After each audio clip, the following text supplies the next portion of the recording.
bénissons le Seigneur ce soir. Et nous avons commencé à voir la crucifixion, la puissance de la crucifixion. Et nous avons réalisé que très souvent, nous n'avons pas compris la vie chrétienne telle que Dieu a envoyé son Fils pour accomplir. Et nous avons vu avec Paul hier que la croix, le message de la croix est une puissance pour ceux qui croient. Mais quand les Grecs, les Juifs et les Romains ont regardé la croix, chacun a donné son point de vue. La croix n'est qu'une forme de rébellion contre César. Donc, à cause de cela, quiconque s'élève contre César doit mourir. Et pour eux, ils ont fait mourir Jésus parce qu'il était un rebelle, quelqu'un qui voulait faire un coup d'État contre le règne de César. Et quant aux Grecs, les intellectuels de l'époque, ils ont dit non. Si Dieu est intelligent, il ne peut pas sauver l'humanité par la mort d'un homme sur une croix qui est le moyen de condamnation que Rome a inventé pour les voleurs, les bandits. Comment un bandit peut-il sauver les gens? Donc les Grecs ont dit c'est de la folie.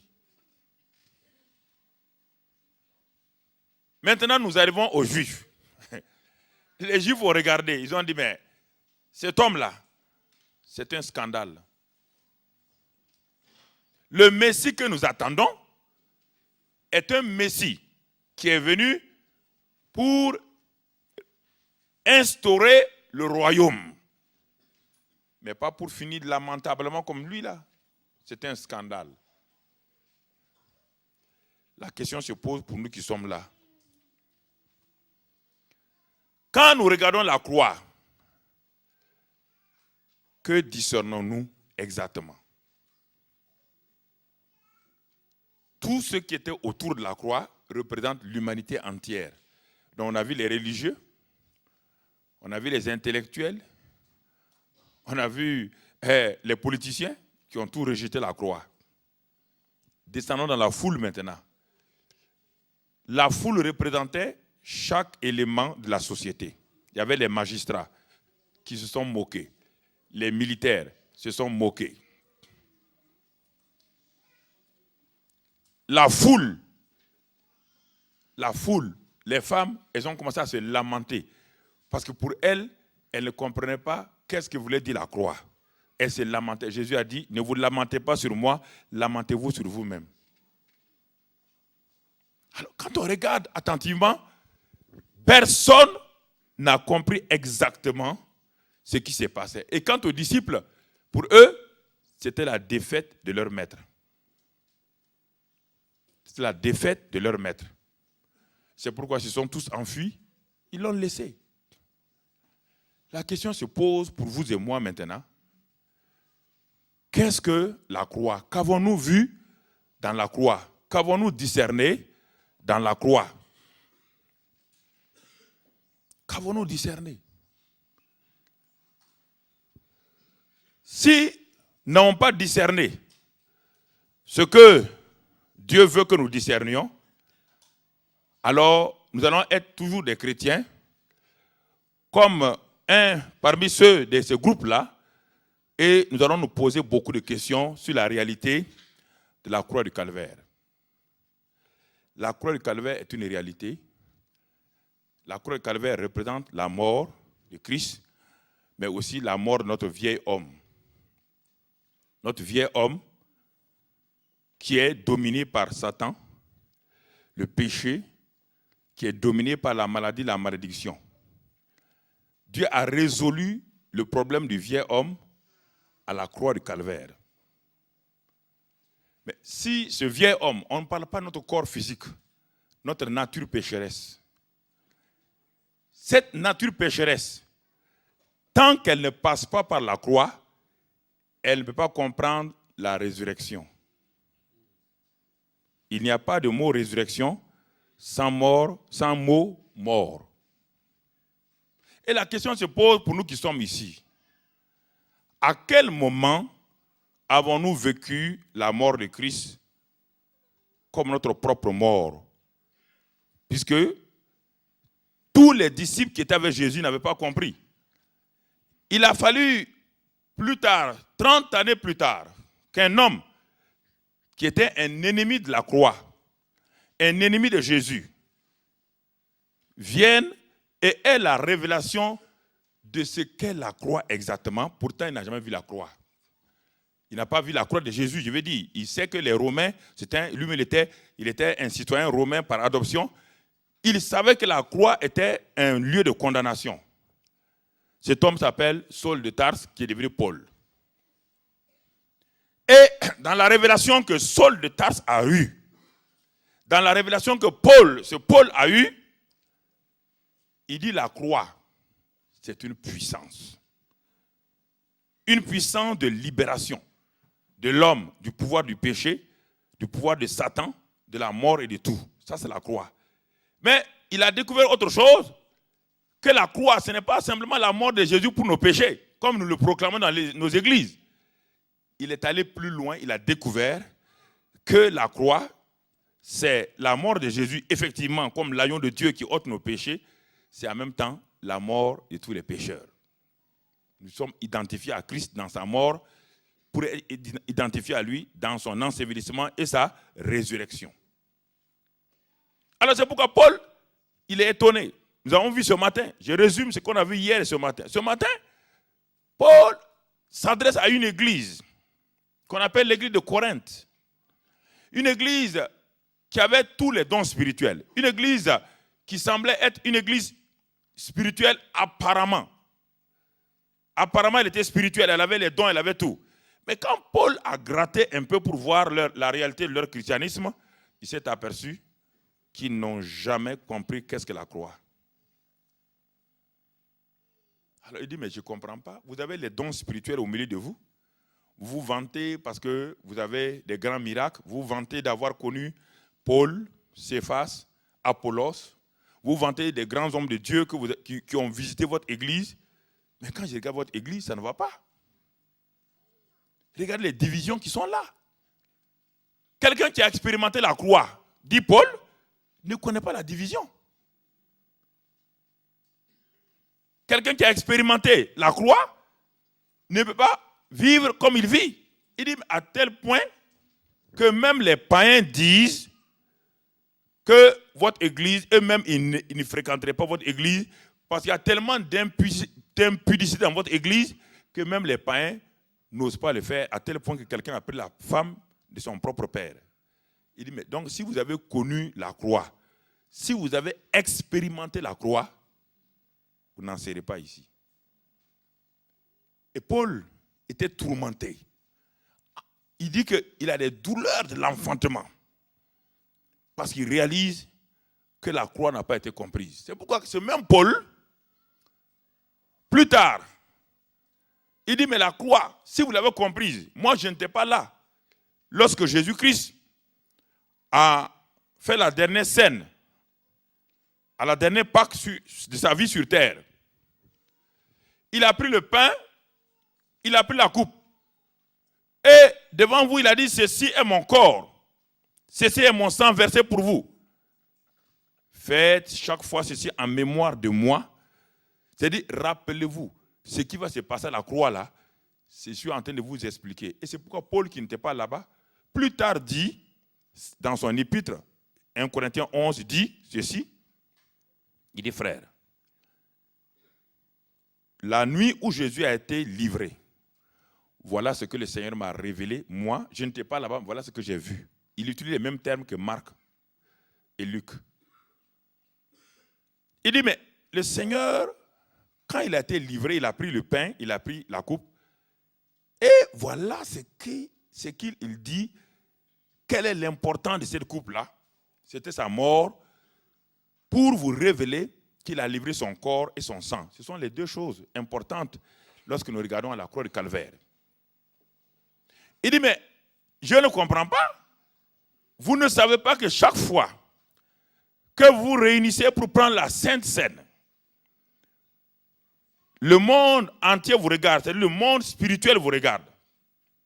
Si vous avez compris l'importance de la coupe et du pain.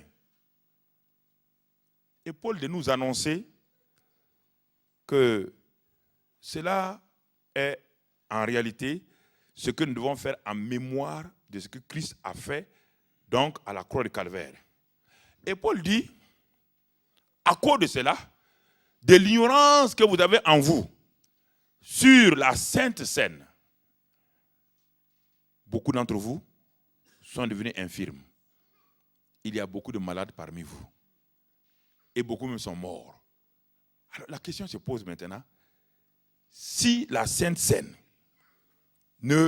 n'est pas en réalité ce que Jésus a dit, comment un simple pain, comme nous le disons si bien, un simple symbole, peut-il, je mange du pain chez moi chaque jour, et à table, on peut boire du vin. Comment les choses que les gens mangent et boivent chaque jour chez eux, dès le moment où on amène ça pour placer au milieu des chrétiens, on dit, ceci est mon corps et mon sang, dès que vous le mangez, il y a une condamnation, il y a la maladie, il y a la mort. Si c'était un simple symbole peut tuer quelqu'un, chrétien. Un simple symbole peut tuer quelqu'un.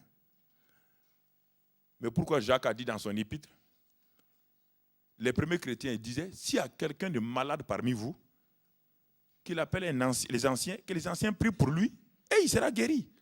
Pourquoi? L'église primitive n'avait pas de malades. La maladie était un accident. L'église d'aujourd'hui est malade. Et la bonne santé est une exception.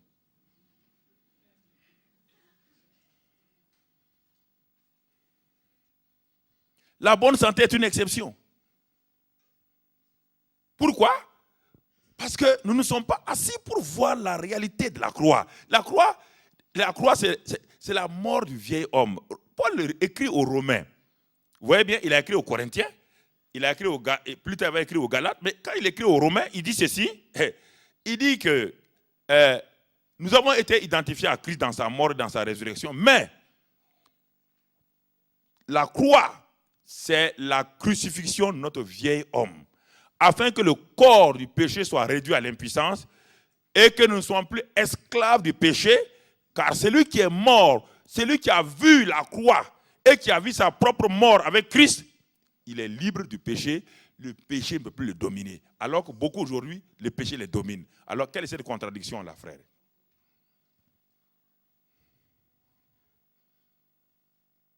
Pourquoi le péché domine les gens? Parce que le vieil homme, tant que je n'ai pas réalisé la crucifixion du vieil homme, je vais passer mon temps à lutter et tous mes efforts seront sur la victoire de quelqu'un qui a été déjà crucifié, mais dont je n'ai pas la révélation et je veux obligatoirement soumettre mon vieil homme à des lois. Et ça ne bastera pas. Paul l'a fait dans Romains 7. Paul a essayé, quand il ne comprenait pas la révélation de la crucifixion de son vieil homme, il ne comprenait pas. Et puis Paul avait décidé de faire le bien. Et dès le moment où Paul a décidé de faire du bien, il s'est rendu compte qu'il y a une loi qu'on appelle la loi du péché et de la mort. Cette loi-là a le droit légitime, légal, sur le vieil homme, parce que le vieil homme lui appartient. La loi du péché, c'est comme nous sommes aujourd'hui en Suisse. Dès le moment où vous êtes en Suisse ici, vous êtes soumis à toute la loi suisse. Vous ne pouvez pas échapper. Même si vous êtes burkinabé, le fait que vous soyez en Suisse ici, je ne peux me permettre d'aller enfreindre la loi suisse, on m'amène en prison. La loi du péché et de la mort est une loi implacable. Une loi qui fait du mal parmi les chrétiens, parce que tant que le chrétien n'a pas réalisé son vieil homme est crucifié, la loi du péché et de la mort aura un impact sur lui. Je vous amène dans une loi naturelle pour que vous compreniez. La loi de la gravitation. Tous ceux qui sont nés sur cette terre, la loi de la gravitation, la loi de la pesanteur a un impact sur vous, que vous le voulez ou pas. Tant que vous êtes sur la terre, là, la loi de la gravitation, vous ne pouvez pas échapper. Pour échapper à la loi de la gravitation, il faut une autre loi supérieure à celle de la gravitation. Et c'est ça que les frères Wright ont trouvé, ont découvert qu'il y a une loi qui permet de transcender, d'aller au-delà, de maîtriser. La loi de la gravitation est la première loi qui couvre la Terre. C'est la première loi, parce que si on jette un objet lourd dans l'air, il revient toujours verticalement sur le sol, à moins qu'il ait une autre force opposée qui l'amène à aller de façon oblique. Donc la loi de la gravitation gère la Terre. Et pour qu'un objet qui est plus lourd que l'air puisse être en l'air, il faut trouver notre loi. Et c'est ça que les frères Wright ont trouvé. Et ils ont dit à leurs parents, nous allons inventer un objet, un avion, un oiseau volant imitant oiseau naturel. Et nous allons l'inventer parce que nous avons trouvé une loi qui peut contrôler la loi de la gravitation. Et la loi de la subtentation, ils l'ont trouvé. La loi de l'aérodynamique, ils l'ont découvert. Et avec ça, ils ont envoyé les avions. Et ces avions de plusieurs milliers de tonnes-là continuent à obéir, à utiliser cette loi-là pour dominer la loi de la gravitation. Ça, c'est sur le plan naturel. Sur le plan spirituel, c'est la même chose. La loi du péché et de la mort, personne ne peut échapper. Il faut la loi de l'esprit de vie. C'est une loi supérieure, frère. Et cette loi supérieure de la loi de l'esprit de vie, Romains 8 l'a dit. Il dit, mais c'est lui qui est en Christ. C'est lui qui a compris la crucifixion. C'est lui qui a compris l'ensevelissement. C'est lui qui a compris la résurrection. Il est en dehors de cette loi-là. Cette loi de l'esprit de vie le tire et le met au-delà. La loi du péché et de la mort ne peut plus être sur lui. Frère, c'est ça que dans notre vie chrétienne, nous sommes devenus chrétiens, on n'a pas compris ça, on s'est lancé là-dedans. On veut faire des combats, on veut attaquer Satan au deuxième ciel, on veut attaquer les démons, on veut attaquer ceci ou cela. Mais les démons disent, mais tu ne connais même pas ta propre loi par laquelle tu dois vivre.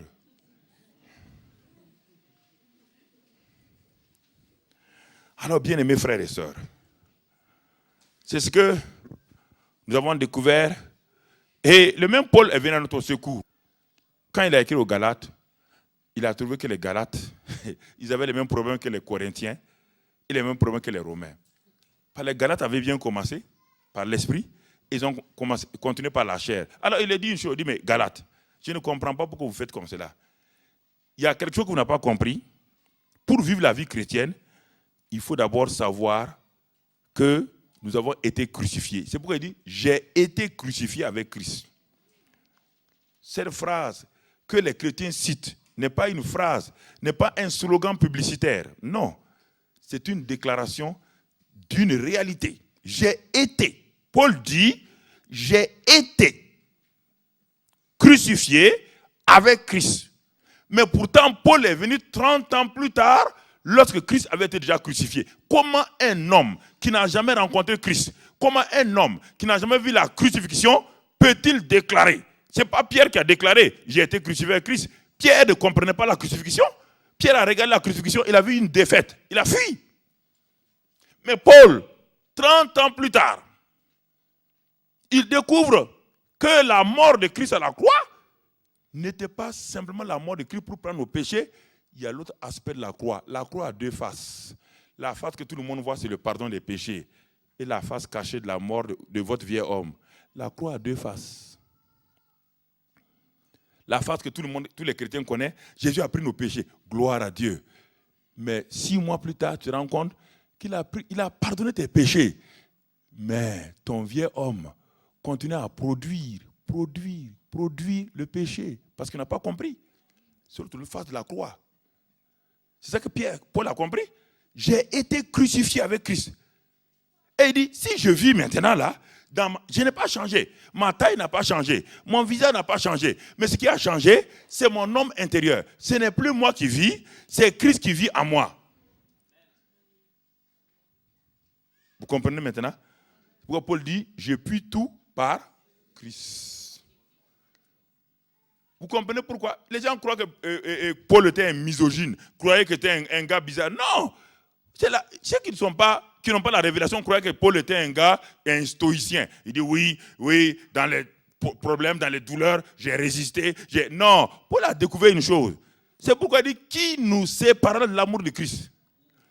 Le crucifié avec Christ n'a pas peur des problèmes de persécution. Parce qu'il sait qu'il est plus que vainqueur par celui qu'il a aimé. Il sait cela. Paul n'est pas spécial, frère. Paul n'est pas spécial. Ne l'admirez pas, Paul n'est pas spécial. Si Paul est spécial, alors vous allez faire quoi? Il a écrit la moitié du Nouveau Testament. Ce sont ces épîtres qui conduisent l'Église aujourd'hui. Ce n'est pas les évangiles, les 4 évangiles ne conduisent pas l'Église. Les 4 évangiles sont l'histoire de Jésus-Christ. Ça ne peut pas conduire l'Église. Les épîtres sont la révélation pour l'Église. Et l'Église laisse tout ça aller dans l'Ancien Testament. L'Ancien Testament, la Bible dit dans Hébreux 11, toute la galerie des héros de l'Ancien Testament, la Bible dit qu'ils sont assis. Hébreux 11 et 12 dit, il a parlé d'Abel, d'Enoch, il a parlé de Noé, d'Abraham, il a parlé de Sarah, il a parlé de Josué. Ils sont assis sur les gradins comme des témoins, ils nous regardent en train de courir la course. Ils nous regardent courir et nous courons au lieu d'avoir les yeux fixés sur le Jésus, le chef et le consommateur de la foi, nous avons les yeux fixés sur Abraham, Moïse. Alors il se pose la question, mais est-ce qu'ils ont compris l'évangile? Est-ce que ces gens ont compris l'évangile?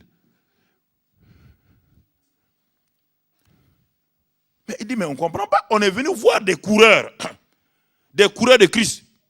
Nous avons achevé notre course. Nous n'avons jamais vu Christ. On a cherché, la Bible dit que Christ a été l'objet de leur recherche. Les Abraham sont morts, ils l'ont vu loin. Les Moïse sont morts, ils l'ont vu loin. Les Josué, les Élie n'ont jamais vu Christ. Ils n'ont jamais vu le sang de Christ. Ils voient nous, ils sont jaloux de nous. Nous qui avons le sang de Christ, nous avons vu la croix. Et ils sont assis en train de nous regarder maintenant, courir, et ils voient qu'on tourne. On dit, ah, Élie, je veux l'onction d'Élie, je veux l'onction d'Abraham. Ils attrapent leur tête et disent, mais est-ce qu'ils ont compris l'évangile? Mais est-ce qu'ils ont compris l'évangile? Nous, on n'avait que le sang des boucs.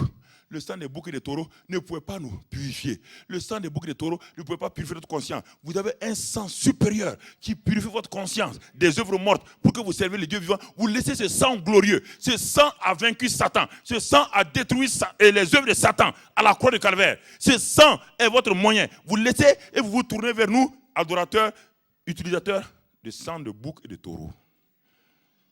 L'Église a un problème très grave. Les Abraham ont terminé, ils ne peuvent pas nous aider.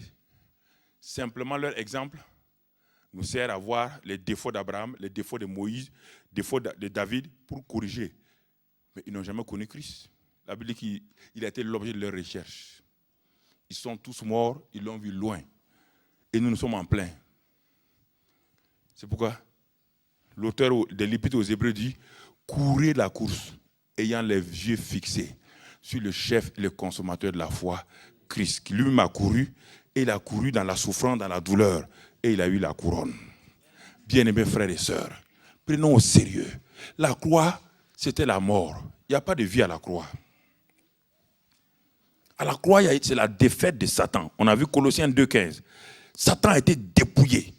À la croix, quand il y a eu la croix, c'est vrai, le voile a été déchiré. Dieu a été exposé. Mais personne n'a été vivant à la croix. Personne n'a reçu la vie. La croix ne donne pas la vie. La croix vous tue. C'est le moyen de la mort du vieil homme. Parce que Dieu ne pouvait pas venir sur la terre si le vieil homme qui a eu la nature adamique, doublée de la nature satanique, ne meurt pas pour que ressusciter avec Christ. La mort, c'est ça. La croix, c'est ça. Et n'oubliez pas que la croix n'est pas un symbole chrétien. La croix est un instrument de César. Ce n'est pas pourquoi les chrétiens aiment aujourd'hui la croix. Le morceau de bois, je parle du morceau de bois. Quand on parle de la croix, on ne parle pas du morceau de bois. S'il vous plaît, Jésus n'est pas le premier à mourir sur un morceau de bois comme ça. Il n'est pas le dernier aussi. Après Jésus-Christ, on a continué à crucifier les gens. Le mot crucifix, le mot croix était dans le langage de Rome déjà.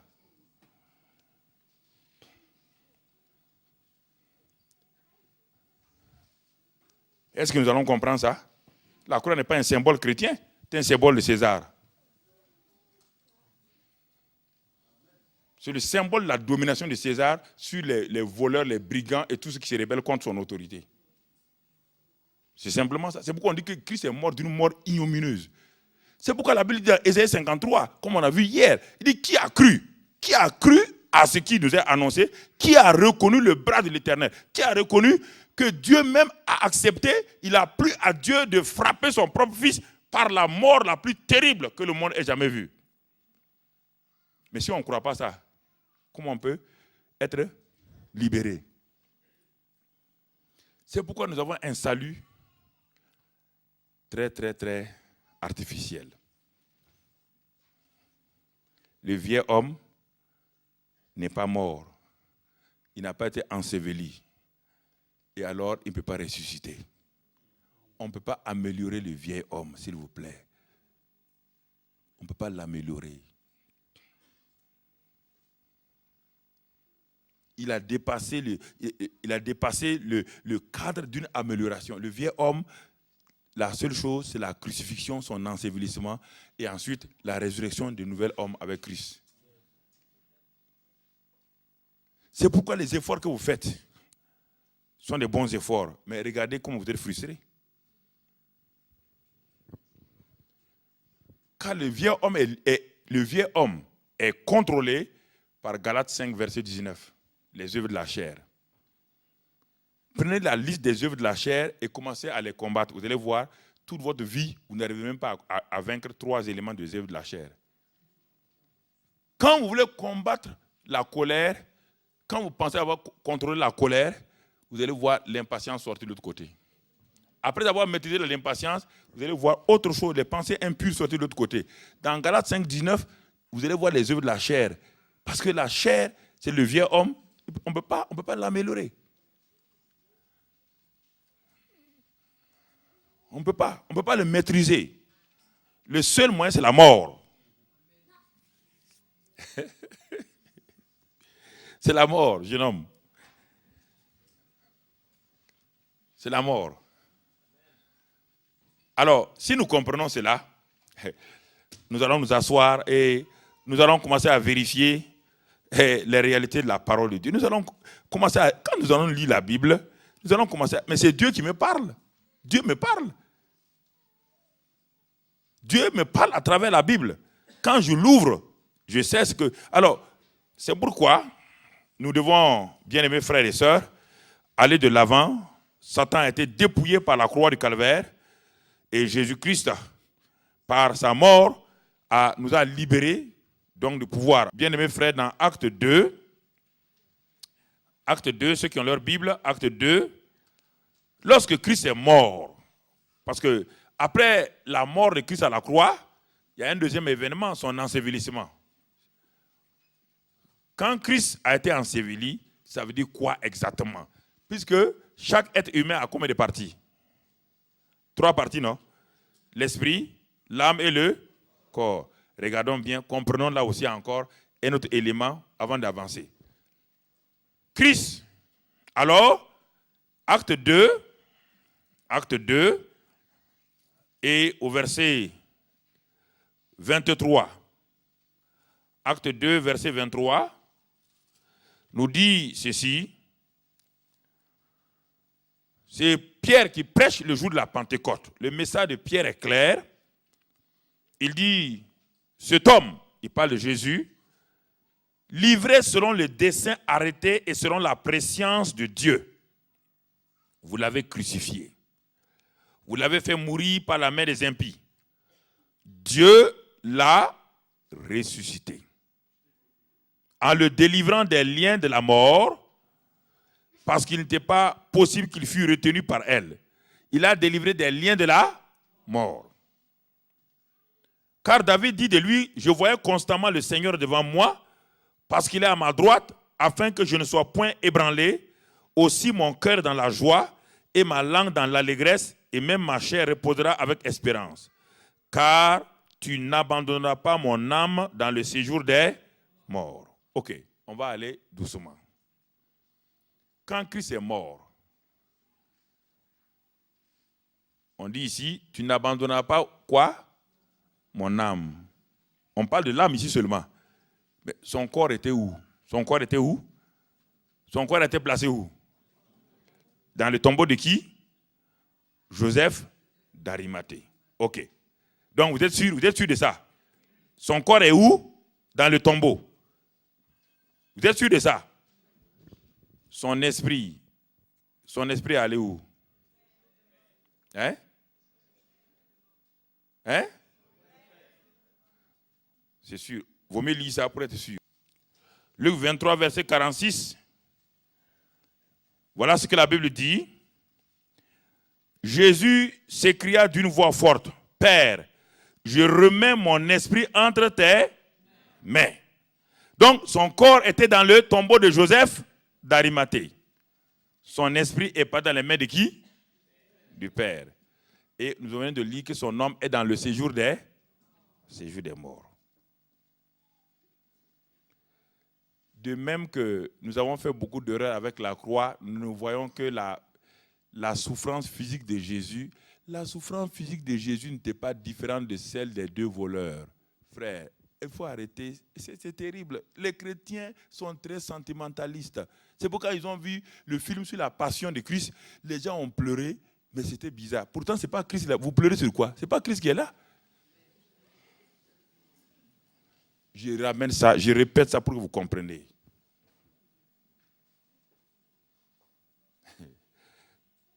Je veux que vous compreniez très bien. La mort de Christ, elle était du même genre que la mort des deux voleurs. Tout crucifié devait passer par une asphyxie douce, lente, agonisante. Jésus n'a pas fait exception, sauf que lui, il est mort plus vite, parce que la Bible avait déjà dit qu'on ne pouvait pas couper, on allait casser ses deux pieds, on ne pouvait pas. Donc il a réalisé une prophétie. Il avait la même douleur que le voleur de droite, le voleur de gauche. Donc si vous pensez que c'est les douleurs physiques de Jésus qui sont importantes, donc en ce moment, les douleurs physiques des deux voleurs sont aussi importantes. La croix n'est pas une affaire physique, frère. Car le péché, la mort physique de Jésus ne peut pas prendre vos péchés. Le péché est une nature spirituelle. La chair ne peut pas prendre des choses spirituelles. C'est pourquoi la Bible dit, dans 2 Corinthiens 5, 21, Dieu a fait Jésus péché pour nous. Oh frère, la mort physique de Jésus ne peut pas enlever vos péchés.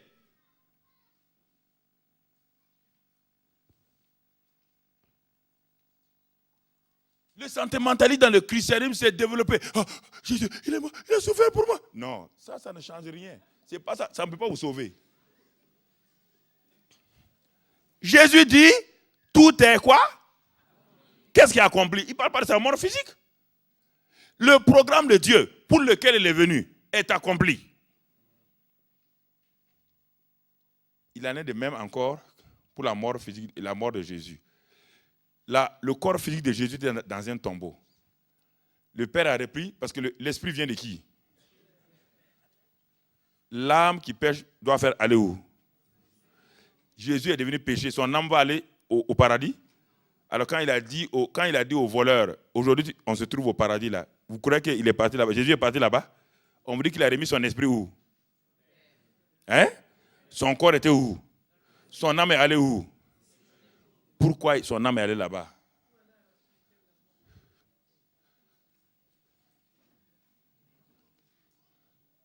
Le plus grand combat que les yeux charnels ne peuvent pas comprendre, c'est ça qui s'est passé pendant les 3 jours de l'ensevelissement de Jésus. C'est le plus grand combat qu'on ait jamais vu. Car c'est le combat où Dieu allait passer pour revenir sur la scène, donc de la terre. Et c'est pourquoi le ciel était silencieux pendant ces 3 jours-là. Le ciel était silencieux car le plus grand combat se déroulait là-bas.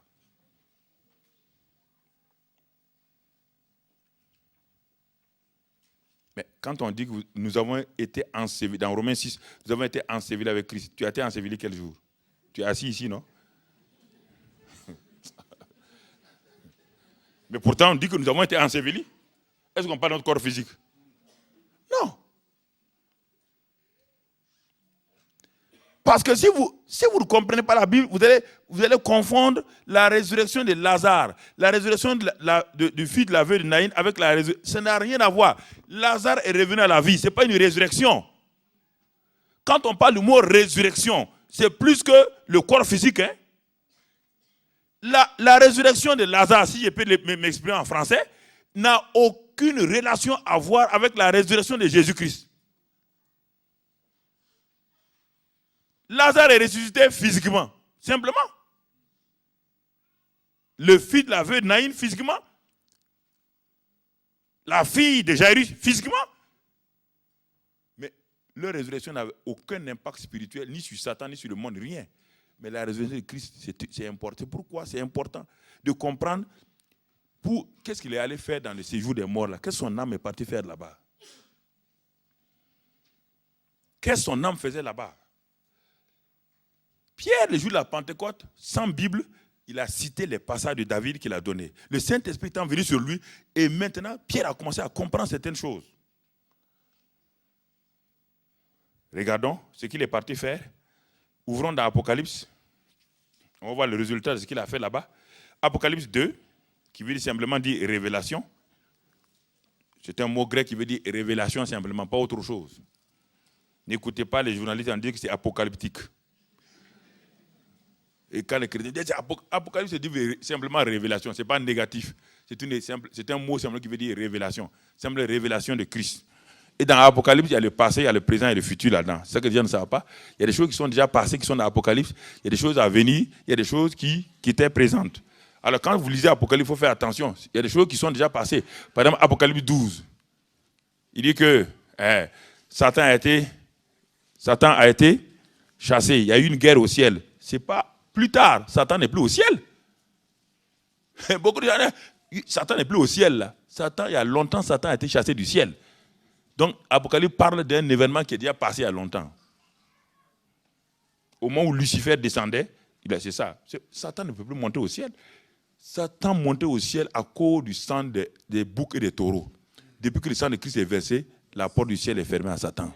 Il n'a plus droit, parce que Jésus a purifié le ciel. Lisez dans Hébreu, tout ce que Jésus a fait, il a purifié le ciel de toutes les souillures. Il n'a plus le droit de rentrer là-bas. Il ne peut plus vous accuser là-bas. On dit qu'il n'y a plus de condamnation pour ceux qui sont en Christ. Donc arrêtez de prêcher des choses qui disent Satan vous accuse. Il vous accuse en quoi? Il t'accuse en quoi? Le sang de Christ est là. Si tu pêches, confesse ton péché, il est fidèle les jours pour te pardonner, te purifier.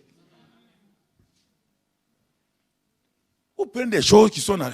C'est le problème. Les chrétiens mélangent tout. Ça fait que leur vie chrétienne est mélangée.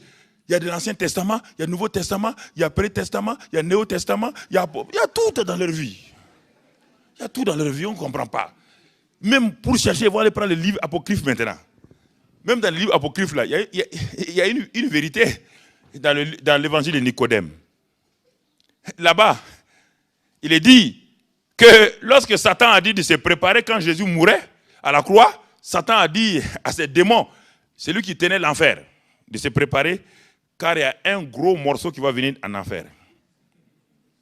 Par Satan, il était content. Hein? Il était content pour lui, il a vaincu le premier Adam et il vient d'avoir le deuxième, le dernier Adam. Il était heureux. Mais il est dit dans ce livre de Nicodème, là, ce livre apocryphe de Nicodème, il est dit là-bas que l'ange qui tient l'enfer là, il a dit, chef, il dit, qui vient, qui doit venir là? Tu dis le gros morceau qui?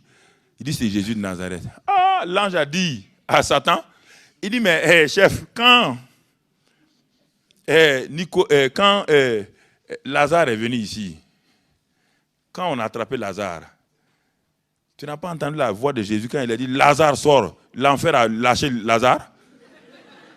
Alors, si sa voix seulement a fait sortir, est-ce que lui peut rester ici?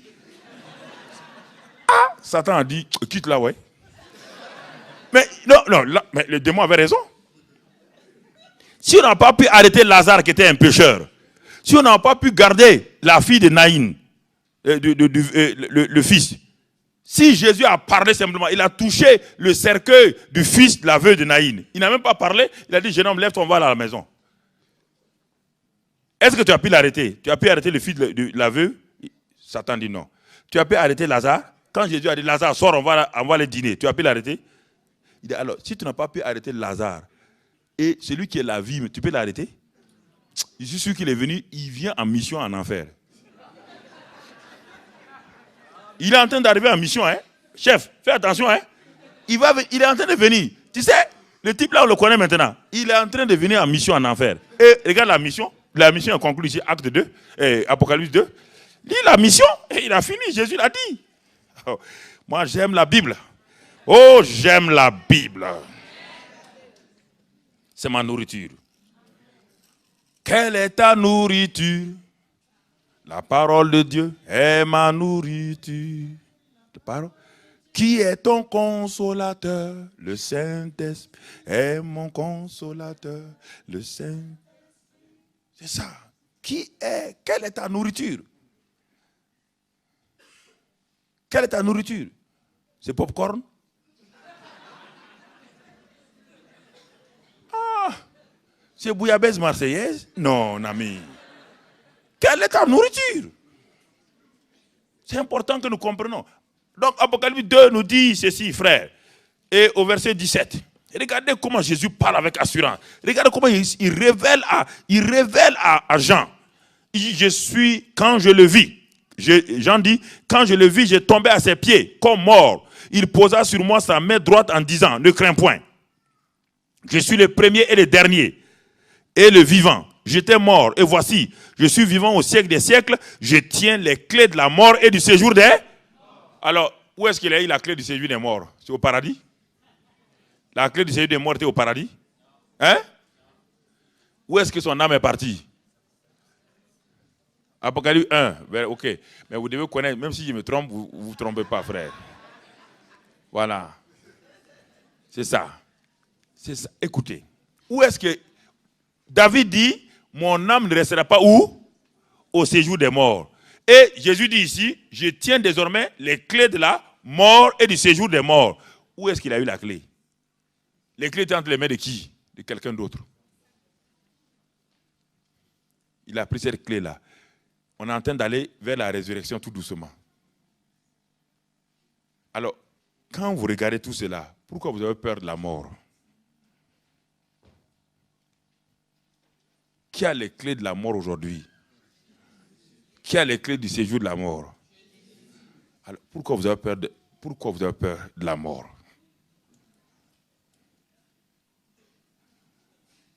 Vous n'êtes pas sûr. C'est la seule chose. La seule raison, vous n'êtes pas sûr où vous allez partir. C'est la seule raison. Ne me dites pas autre chose. Puisque, quel que soit alpha,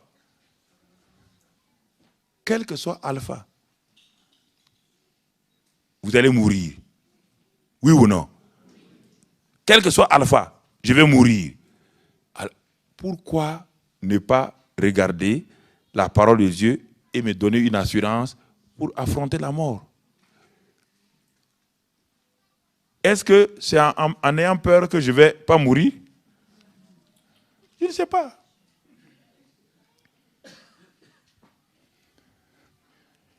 Non, puisque c'est Jésus, ton sauveur là, qui tient désormais les clés de la mort et du séjour des morts. Donc, c'est pourquoi, quand les saints meurent, il vient les prendre et il les amène. C'est pas pour aller en enfer. Mais vous n'êtes pas sûr. C'est pourquoi vous avez peur. Je tiens les clés de la mort et du séjour des morts. Je tiens. Jésus dit je tiens. C'est moi. Je contrôle. Satan ne contrôle plus. Lis dans Hébreux 2, si tu ne crois pas, Satan ne contrôle plus cela. Lis. Oh, les gens ne croient pas la Bible. Ils ne croient pas la parole. Ils croient à ce que les diseurs de bonne aventure leur disent. Oui, tout le monde court. Hébreux 2. Si je ne m'abuse, Hébreux 2, verset 14. Ainsi donc, puisque les enfants participent au sang et à la chair, on parle de Jésus, il y a également participé lui-même, afin que par la mort, il anéantisse celui qui a la puissance de la mort, c'est-à-dire le diable. Par sa mort, il a anéanti. Il a anéanti. Il a anéanti, frère. Et qu'il délivra tous ceux qui, par crainte de la mort, étaient toute leur vie retenus dans la servitude. non seulement il a réduit la puissance de Satan, et maintenant il te propose de te sortir de la servitude de la mort, de la peur de la mort.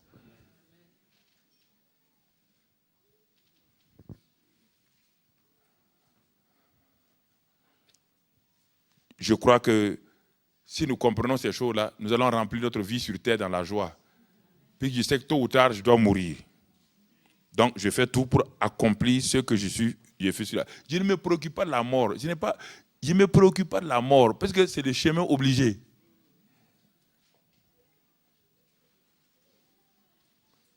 Comprenez ce que la Bible dit. C'est ce qui fait la force du chrétien, frère. Ce qui fait la force d'un chrétien. Sans ça, vous allez jeûner et prier. Le jeûne et la prière n'aliènent pas votre mort. Même Ézéchiel qui a eu 15 ans, il est mort quand même, non? Et Lazare qui a ressuscité, il est mort, oui ou non? Donc, ce n'est pas ça le problème. Apocalypse nous dit, et quand Jésus est ressuscité, qu'est-ce qu'il a reçu? Et Hébreux 9, verset 12. Hébreux 9, verset 12. Vous savez quand il est ressuscité? Marie qui était allée au tombeau, l'ayant reconnu, Marie a voulu toucher ses pieds. Qu'est-ce que Jésus lui a dit? Ne me touche pas, car je ne suis pas encore monté vers... Voilà. Parce qu'il allait partir pour présenter le sang de la croix. Il partait pour présenter au Père. Et quand il a fini de présenter, regardez maintenant, la Bible dit ici, Hébreux 2, 9 du moins, verset 12, ce Christ-là est entré une fois pour toutes dans le lieu très saint, non avec le sang des boucs et des veaux, mais avec son propre sang, ayant obtenu une rédemption mensuelle.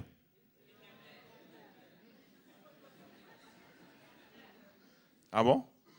C'est sûr, c'est mensuel, c'est éternel. Donc, ce n'est pas mensuel. Il a obtenu quoi? Une rédemption éternelle.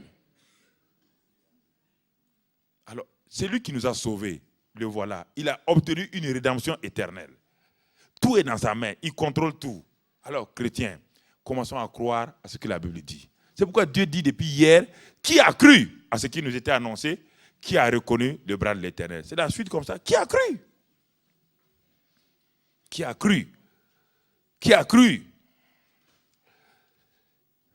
Regardons ce que la résurrection, maintenant, notre thème ce soir, ce que la résurrection nous donne. Qu'est-ce que la crucifixion nous donne quoi? La réconciliation avec le Père. On a vu ça hier. La crucifixion par le sang de Christ nous rapproche de Dieu. La crucifixion a enlevé la barrière entre Dieu et nous. La crucifixion nous donne la guérison des maladies. Nous donne la malédiction est ôtée. Le péché est pardonné. Ça, c'est la crucifixion. Mais ça ne donne pas la vie. C'est la résurrection qui est la source de la vie. Regardons ce soir, maintenant, quelques éléments. Quels sont les bénéfices de la résurrection? Beaucoup de chrétiens sont devenus chrétiens. Ils sont entrés directement dans des choses qui ne sont pas importantes.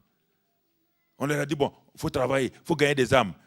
Lui, il gagne des âmes, mais la nuit, il est tourmenté, il n'a aucune assurance. Il n'a aucune assurance. Non, ils parlent. Vous les voyez, ils sont, frères, la vie chrétienne, quand je vois les chrétiens, ils disent, mais quand on devient chrétien, on est heureux, c'est faux.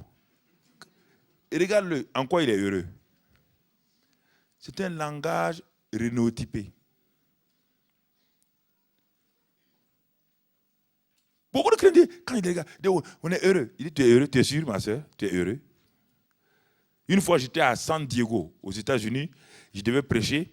Il y a toute ceux qui font les danses, et ils étaient assis là, ils ont fait une merveilleuse chorégraphie de danse. Et la responsable elle criait, elle parlait, vraiment, elle était... Le Saint-Esprit me dit, elle a un problème.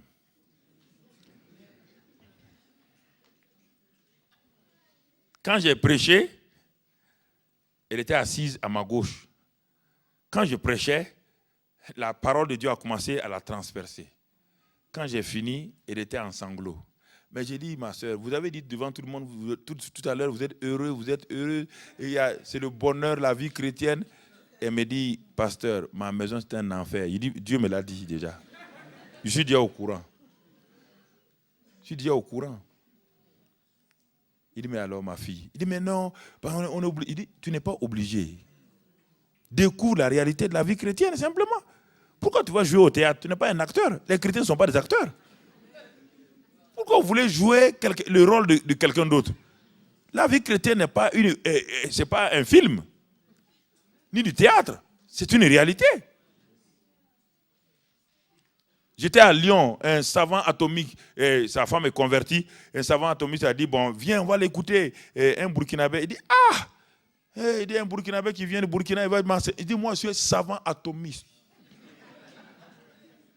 Mais la femme s'est tue. Il dit, non, viens, suis-moi seulement. Il est venu avec les épaules carrées. Je suis assis là-bas au fond. Et à un moment donné, je prêchais, le Saint-Esprit m'a parlé. Quand j'ai commencé à lui parler, à révéler toute sa vie, il cherchait à rentrer sous la chaise. Il dit, mais dans le domaine de l'atome, tu es fort. Moi, dans le domaine de la révélation, je suis fort aussi. Chacun est fort dans son domaine, oui ou non? Chacun est fort dans son domaine. Le garagiste, quand il prend votre Mercedes, vous êtes étonné? Oui ou non? Il dit, bon, démarre. Quand il démarre, il dit, bon, il y a un problème ici. Il dit, bon, reviens demain, prends ta voiture. Quand tu reviens demain, tu prends ta voiture, tu t'en vas, non? Le pasteur doit être comme ça. Quand le pasteur te voit, il dit que ton cœur est en panne. Ton cœur a fait... On va prier pour toi, mon frère. Et Dieu va te... C'est ça. Chacun a son domaine. Mais oui, quand vous allez voir le dentiste, est-ce que vous doutez de lui? Quand vous voyez les chirurgiens, vous le connaissez? Vous connaissez les chirurgiens? Voici un monsieur que vous ne connaissez pas et vous dit de vous coucher. Est-ce qu'il va vous égorger? Est-ce que vous savez?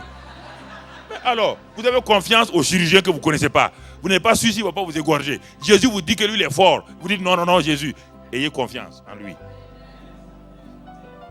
Tous les jours, vous avez confiance aux gens. Quand vous rentrez dans l'avion, là, est-ce que vous connaissez le pilote? Est-ce que vous êtes sûr que le pilote ne veut pas se suicider ce jour-là?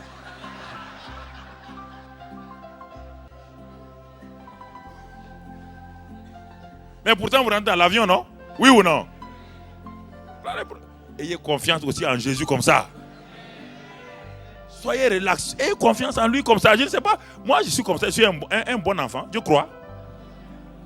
Je crois simplement. Je crois simplement ce que Jésus a dit. Ne vous compliquez pas la vie. Ne vous compliquez pas la vie.